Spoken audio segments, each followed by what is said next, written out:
people call those ellipses. The ellipses button, whatever you like to call that. I'll click on that, and I'm going to add values. Actually, I don't want to add values. I want to get values. Where's my get values? Add values. Under add values. Click add Get values. There. Okay, I was just going to say get value there. Okay. So what I want to do is I want to get the values from category. And so this shows me all the unique values in the category column. And I'm going to select chocolate, and then I'll control click and select gummy and love. I'll click on OK. I'll click on OK. And that's my filter that will be added. Now I want another filter on top of this. So I'll use the drop down over here, and I'll select the AND operator. All right, and I'll say AND year greater than, and then I'll just type in a value, 2009. All right. You could have done the same thing, clicked on the ellipses and selected 2009, and they may have done that in the book. I'm not sure. But I just wanted to show you that you can type the value in there as well if you know the value. All right, you can preview the data, and sometimes that's not a bad idea because this will let you know if you actually are, if your subset is actually going to produce any results. If I said is greater than 2013, I would have gotten no rows returned, right? So I can test that here before I try to bring it over. All right, and you can hide the preview if you want, and then you click on OK, and that will then cause the subset to take effect.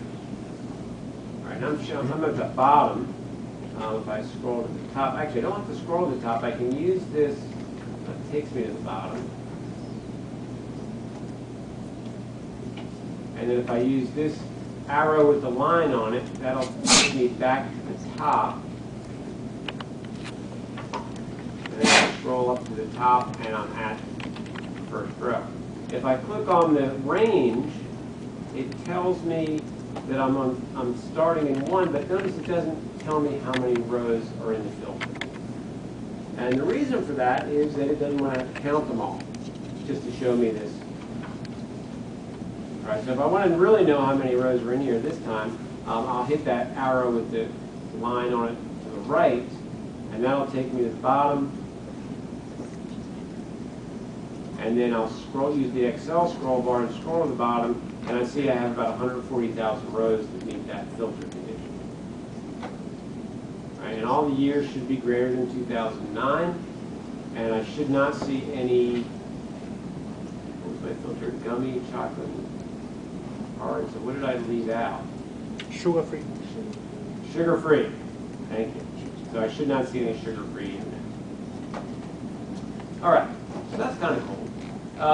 We can save this. It says tell us to do a save. So I'll just click on, actually what I'll do is I'll just click on the little floppy disk up there, make it easy.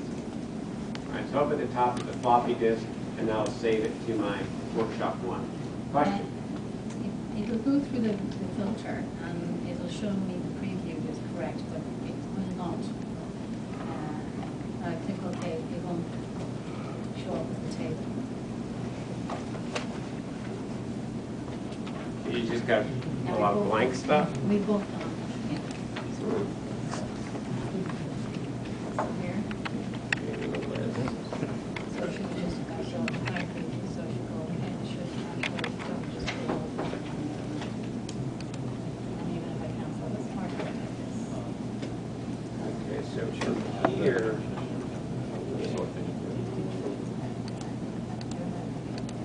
click down here.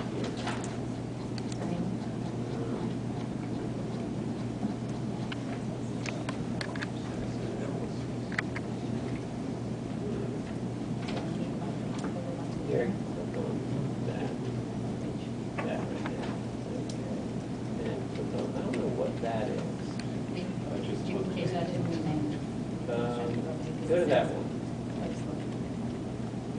So that's good there.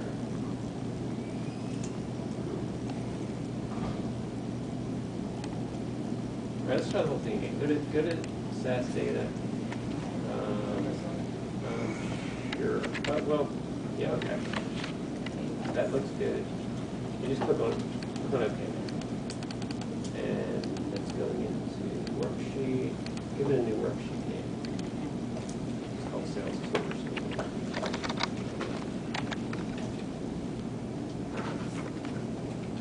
Okay, click on OK. I got that. Oh, now it came. That may be the problem. Yeah, I don't know. So- That was weird. I don't So know. you have to say it was okay, so that makes sense. So if I click the filter. Yeah, now you should be okay. And then go there and save it. It's done, okay, now. Okay. Yeah, Okay, good. okay. All right, great. Okay, thanks. Yeah, that's, I'm not, There's a glitch. yeah, something It's weird. not- It's not loading anyway. Okay, Thank okay. you. All right. Everybody else okay? This is- All right, so one thing I want everybody to keep in mind here is that this data is not local to Excel. And when I run that filter, well, let me ask you this question. When I filter this data, do you think Excel is performing the filter on the data that shows up here, or do you think the server is doing it and sending me the results back? The server. The server's doing it. The same is true if I do a sort. If I sort, it's going to sort on the server and show me the results of the sort 500 rows at a time. If I perform an analysis, like I do a summary table analysis or something, which we're going to do, it's going to perform this analysis on the server. SAS is going to be doing the analysis back on the server, and it's going to send the results to Excel. So again, that's what, when I say we're going kind of beyond the Excel limits, we really are. Because if I've got a billion rows out there, SAS will do the summarization on a billion rows and then send the results back to Excel. And you'll get to work in a familiar environment. But basically, we're using Excel as an interface to SAS. Okay, so that's a good way to think about it.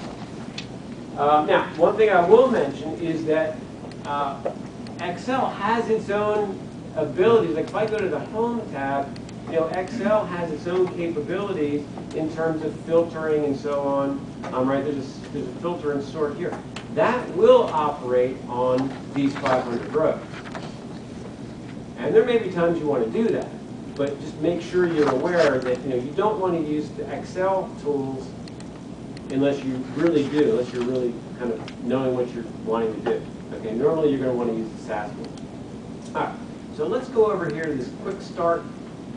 It's like a little house, right? Click on that little quick start button, and what that'll do is it'll bring up a couple of choices. I'll have a task gallery, I'll have automatic chart, and I'll have quick stats all available to you. All right? And what we're going to start off with is the quick stats. All right, so click on the bottom, click on the quick stats button. And it's verifying what I want to do. And what I want to do is I want to use this, the data that is in Excel, which means it's the filtered data, right? I've filtered it and I've eliminated some columns.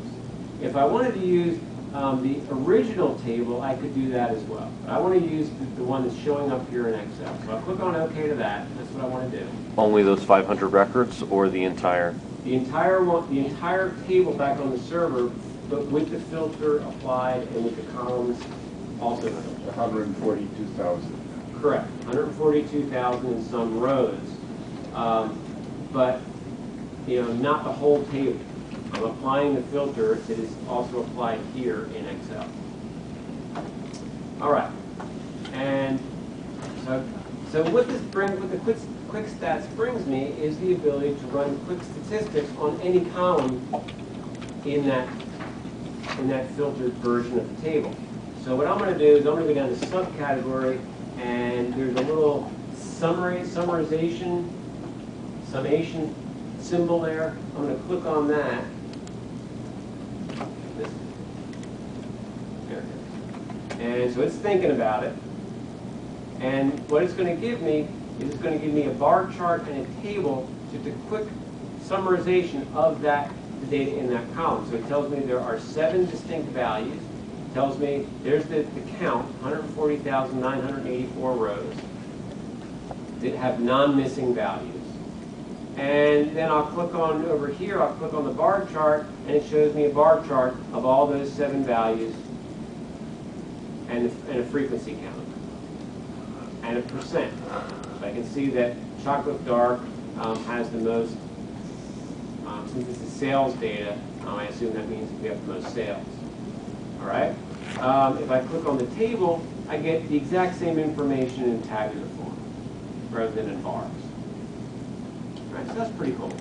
Let's do another one. Let's do category.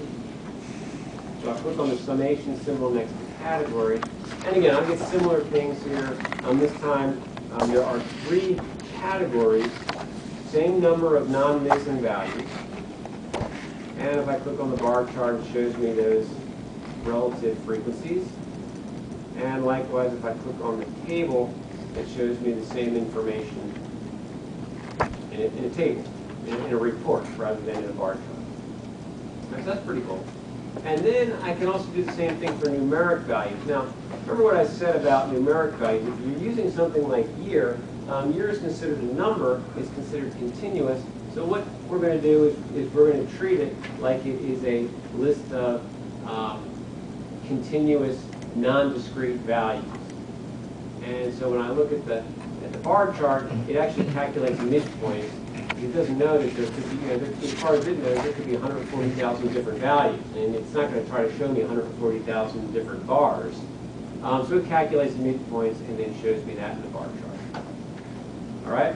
Same thing for the other bar chart. It shows me only this time it also shows a normal curve on top of the bar chart. So that makes a little bit more sense if I were to look at something like total sales.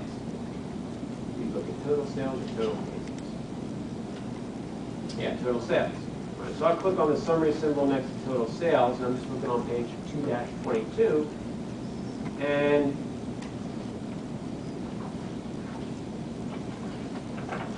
so this bar chart, again, will calculate midpoints for all the sale values, but I get a lot more